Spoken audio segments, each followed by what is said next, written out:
So when is the Archbishop of Canterbury going to retire, and what will happen when he does?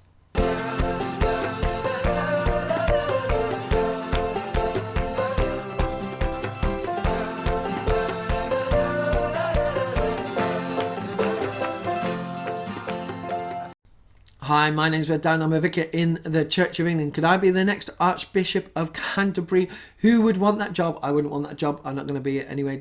I doubt I'll even make it to bishop at this rate. But Justin Welby is not far off retiring, and that's going to bring in a new Archbishop. Who would want that job?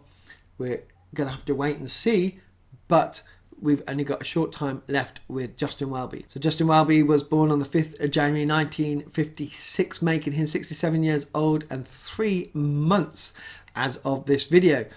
That means he's only got 2 years and 9 months left before he has to retire. In the Church of England, we have the Ecclesiastical Offices age limit measure of 1975, which means whatever role you are doing at 70, you have to retire. So Justin Welby can stay on until 2026 and he can retire at 70, but he could go before, and that's a question a lot of people are asking. So Justin Welby was made Archbishop of Canterbury in 2013, and he's not going to go anytime soon, because next month he is going to crown King Charles III as king.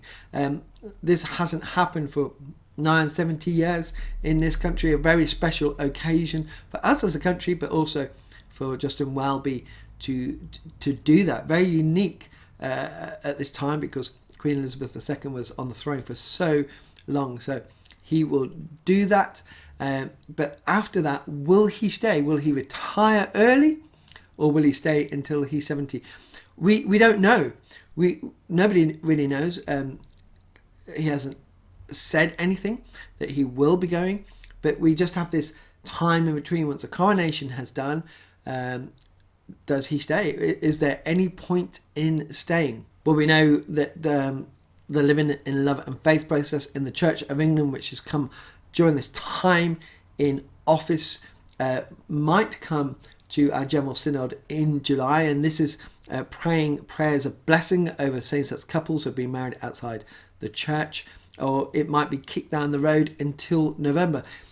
This process is probably going to go through, and if he stays on, it will happen and be commended for those who want to use those prayers to happen, potentially in July, potentially in November. So he could stay for that to happen, but he could leave, because this is a process that happens at General Synod, but and the Bishop of London is leading on this. But I think he'll stay for that. I definitely think he'll stay for this year. But his the end of his tenure hasn't been as easy for him, I don't think, as he would have liked. So there's an excellent article on unheard.com by Giles Fraser, a vicar in the Church of England, looking at Welby's tenure for the past 10 years. And the title is Welby Can't Read the Room,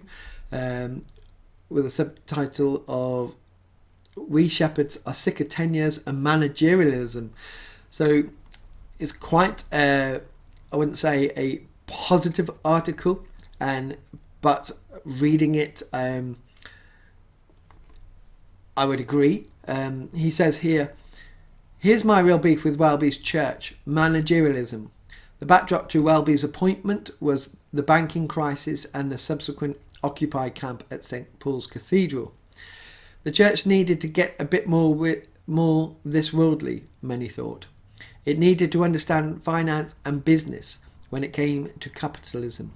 Welby was a grown-up, having worked for Elf Aquitaine in a previous life, and 11 years in the oil industry clearly shaped his thinking about organisational structures. The old, slightly bumbling, high-table, soft power understanding of Lambeth Palace was not for him.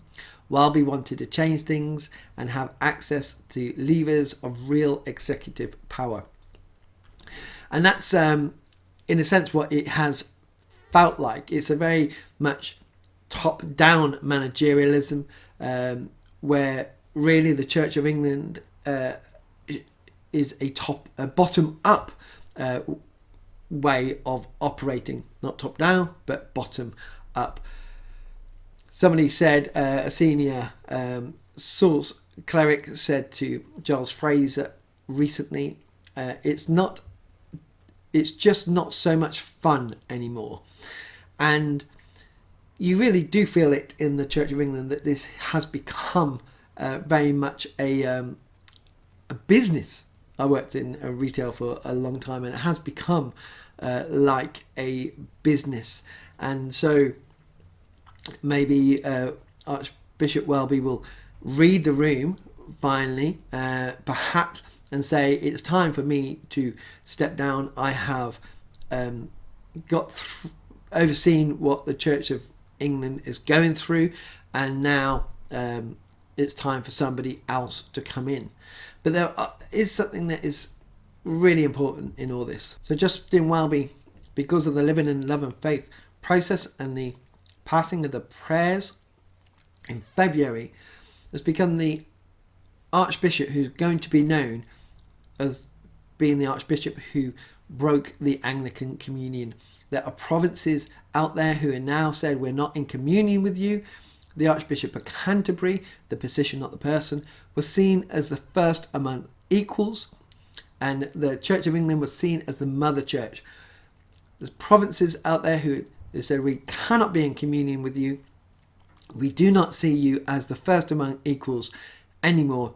And the whole process of choosing a leader for the Anglican Communion could very much change, and it move from being the Archbishop of Canterbury, which is huge because there's 75 to 85 million Anglicans out there, and now not to be the spiritual leader of those Anglicans from the mother church and those provinces, those countries abroad would always have a heart for the Church of England, but now seeing the Church of England as fallen is absolutely huge, and he cannot change that around in the time that he has got left before he's going to retire, and that's going to always be with him very much. A lot of people say to me, and I see it online as well, that he is the Archbishop of Woke. So his legacy in the Church of England, once he goes, I don't think it'll be tremendously positive. And he's put structures of managerialism, as Giles Fraser says, into the church, and the person coming in would have to undo those, or if he so wishes, in the time that he has left, he can set things up that the next person coming in would potentially take on and further what he's already done.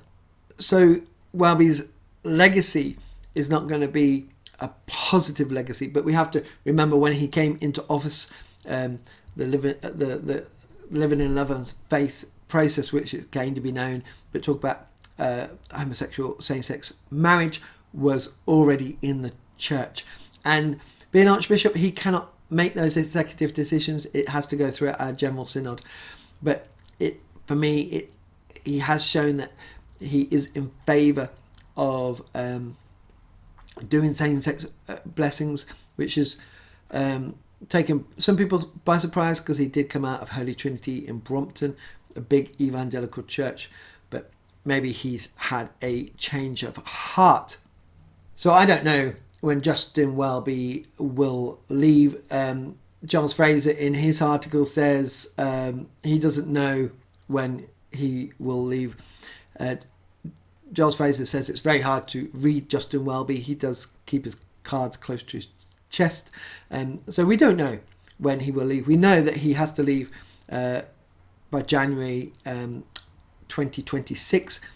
And we will get then a process kick in of getting a new archbishop, very different from the way the Catholics do, with the smoke going up and locking the cardinals in the room. Black smoke, white smoke.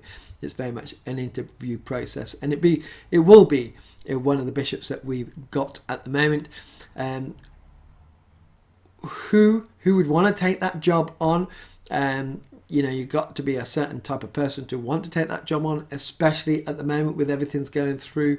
The Church of England is fracturing at the moment, so we need a person to come in to hold the church together, but I don't think that's going to happen. The first question will be, what are your views, or how did you vote on the Living in Love and Faith process in the General Synod in February 2023? And they will be held to that by one side or the other. I think it's going to be a very, very difficult job for anyone coming in to bring a church that has been fractured and divided during the tenure of Justin Welby. Is going to be a big job, which some people who would want to have gone for it now because of the circumstances won't.